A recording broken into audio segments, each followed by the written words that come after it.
Good morning again. You know, I love doing this because you don't know what it's like sometimes. So I get up. I'm getting in that point where sometimes we start getting up later and later. We have our coffee. Somebody brings us our coffee because we have a wonderful, wonderful partner. So it's run, and then all of a sudden it's like, oh, look at the time. Stop. So that's why this is so important for me, one way or the other. So I do appreciate just having people that I can do this with. So what are we doing? We're stopping. It's a way of remembering to take that breath as we listen to the cards like they're the sounds of the ocean. And then that reminds us, hey, you know what? Are my feet flat on the ground? Is my butt comfortable? Is my neck and shoulders relaxed? It's all just triggers. It's just things that remind us to physically get into a particular mode when we can get in that habit. Or as I like to call it, my light switch. Just listening to the cards is a light switch for me. Chance to check in with the universe, do a daily inventory. See how we're doing. See if there's any angers or resentments that maybe we can take a look at now, so that maybe if they pop up again later on, we won't be triggered. And instead of acting out or getting angry, we can just take a breath and say, oh, you know what? I've already dealt with that today.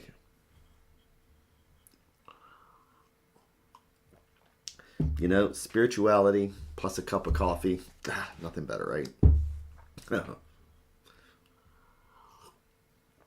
You know, there's no problem in the world that a cup of coffee and $5 million cannot pretty much solve.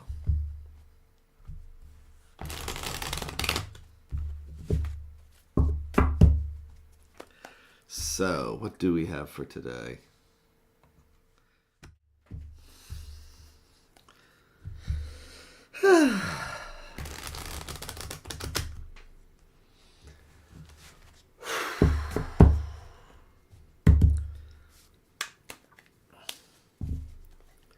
So what we have are our three stacks. Each one a different thread going out to the universe. Each one is a different thought or conversation. And if we believe in the multiverse, each one of these is like a different path. Because this conversation will lead down one path, this a different path, and this one a totally different one. Today, let's go for what's right at the heart. Let's go with the center. And do our 3 and 1.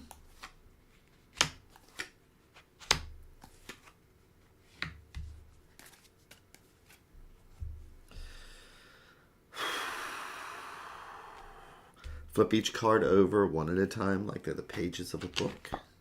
And the first card we have is the Chariot.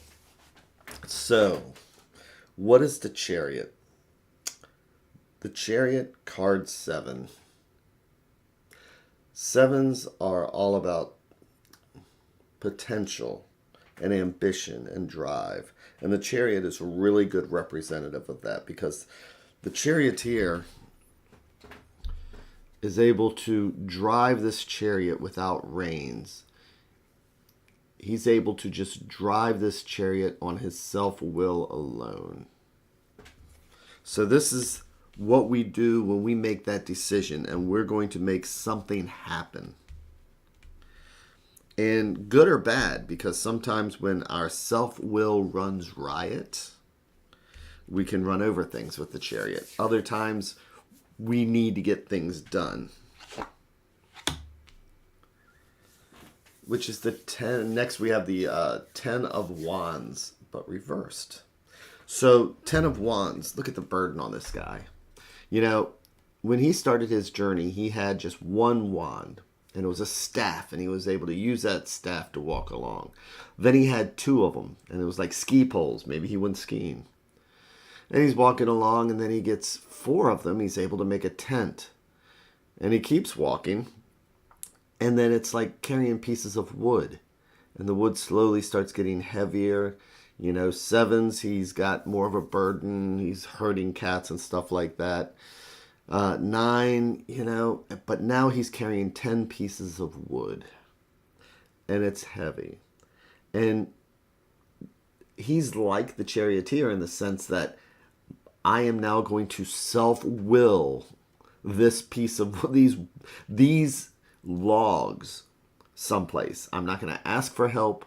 I'm not going to split this burden up with somebody. I'm going to take this burden and do it myself. That is very much the way the charioteer thinks.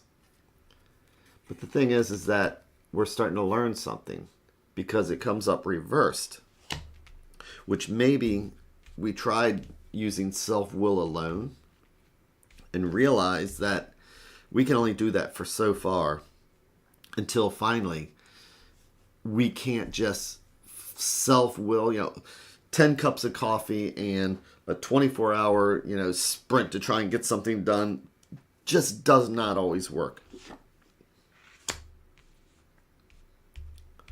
And then we have the lovers. So this is kind of very important today. As I always say, that the minor cards, those are day-to-day cards. They represent people making things and going places and doing things. It's the majors that are the destiny cards that we pay attention to. And here we see this person who is burdened. And being reversed, maybe there's a realization that they're burdened.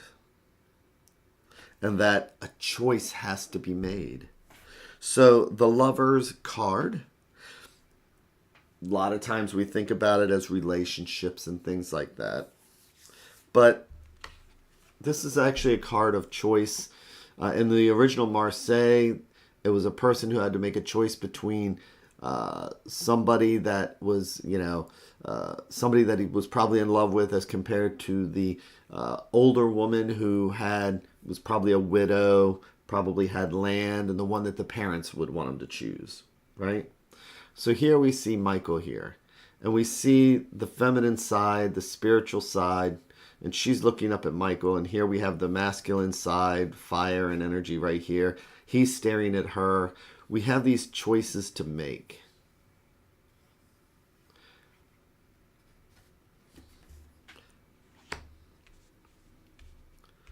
So this is one of those things where going at it alone, just my self-will, I'm going to take this on.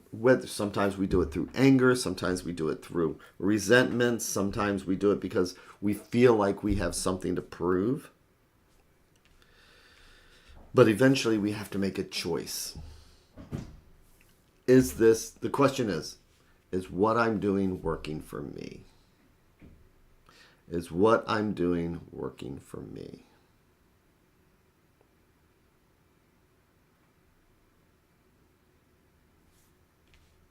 We're all in relationships. And yes, this can be a card. I mean, not only I look at it as choices, it's also the lovers. It's about relationships and how my self-will affects those around me. Sometimes we have to just get to the point where we've exhausted all other options before we finally say, I need help. Where we can turn to somebody else, or we can turn to another power, or whatever it is. Is this working for me? And when we're in the middle of it, sometimes we don't remember to just ask that simple question. So let's see what the advice card is. It's the King of Wands reversed.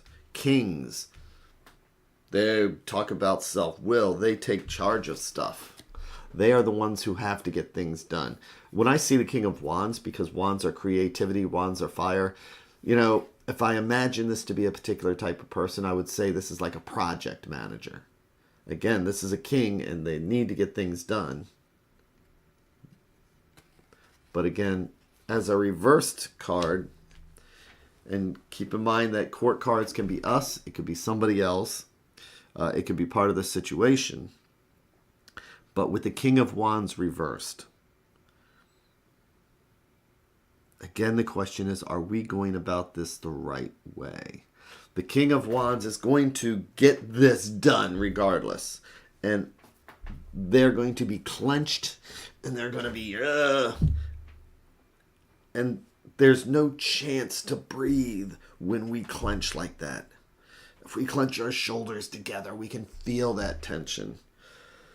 But when we stop and we just realize that we've answered the question, am I going about this the right way? We'll find that now we're seeking a totally different answer.